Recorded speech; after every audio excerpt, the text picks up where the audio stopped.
বগুড়া 1 আসন থেকে নির্বাচিত জনাব কাজী রফিকুল ইসলাম। জনাব কাজী রফিকুল ইসলাম। মাননীয় স্পিকার, আপনাকে অসংখ্য ধন্যবাদ।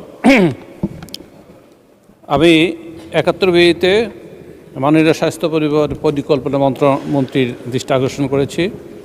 মাননীয় স্পিকার, আজকের এই মহান সংসদে দ্বিতীয়বারের মতো আমাকে জনগণ অনেক ভোটের ব্যবধানে পাঠিয়েছে।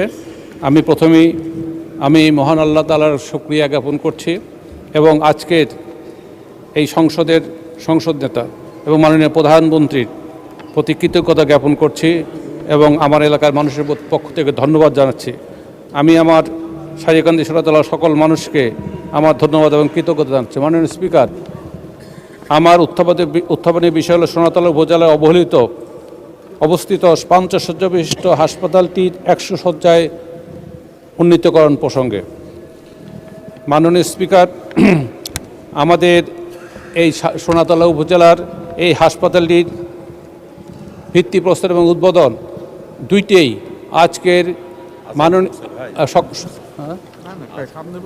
সংসদীয় মাননীয় সংসদ নেতা এবং মাননীয় প্রধানমন্ত্রীর হাতে এই হাসপাতালটির উদ্বোধন এবং ভিত্তিপ্রস্তর স্থাপন হয়েছিল। কাজেই এই হাসপাতালটি বর্তমানে গত 20 বছরে এই হাসপাতালে কোনো সংস্কার হয় নাই।